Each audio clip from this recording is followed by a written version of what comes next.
Neste vídeo apresentaremos nosso processo de execução de concreto com 3 diferentes traços para a realização de slump test, teste de compressão e cálculo de massa específica, trazendo os resultados e comparações obtidas do desempenho dos corpos de prova. Inicialmente, foram definidos os percentuais de argamassa e umidade, sendo 42% e 10% respectivamente. Posteriormente, foram obtidas as quantidades em massa a ser utilizadas de brita, cimento e areia, considerando as suas densidades, a fim de alcançar os traços desejados para cada concreto, sendo eles 1:5 o piloto, e 1:3,5 e 1:6,5. Chegando nas quantidades necessárias de material, foi possível executar o concreto em laboratório. Inicialmente, foram pesados cada quantidade de material para executar cada um dos concretos, e depois, um de cada vez foi sendo executado, seguindo as mesmas etapas. Inicialmente, os agregados, seguindo do cimento e da água, adicionado aos poucos até perceber que a mistura chegava no ponto adequado para realizar o teste de slump e chegar no resultado esperado de 10 centímetros, considerando mais ou menos 2 centímetros. Com o concreto pronto, para cada um dos traços foram executados 2 corpos de prova, bem como calculado o slump, conforme mencionado anteriormente, e a densidade. No dia seguinte, os corpos foram desmoldados e colocados em um tanque com água e cal. 7 dias após isso, os concretos foram submetidos ao ensaio de resistência à compressão.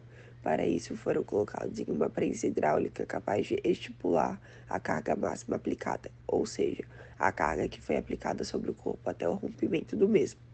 Tendo em mãos esse resultado, é possível estabelecer os seguintes gráficos.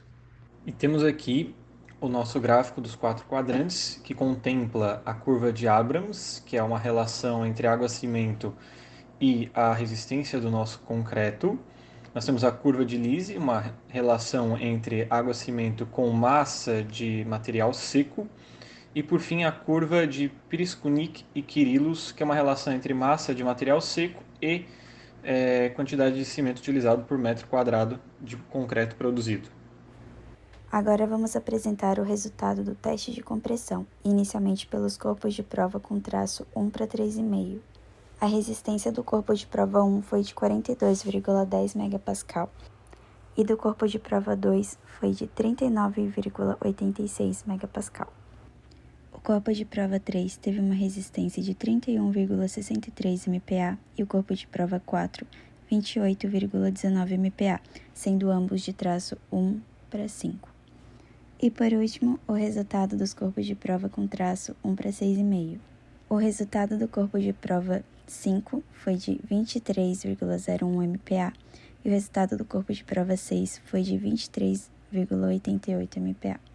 E com isso, concluímos que o desempenho de resistência à compressão do traço 1:3 foi melhor em comparação ao traço 1:5 e 1:6,5. Essa identificação da resistência à compressão ela é muito importante para a obra, identificando qual a necessidade do projeto e também a condição do orçamento, tendo em vista que o traço define a quantidade de cada material e isso interfere diretamente no orçamento da obra. Lembrando também que para todos os traços utilizamos o slump de 10 centímetros. Este foi o nosso trabalho e desejamos um ótimo final de semestre para o nosso professor.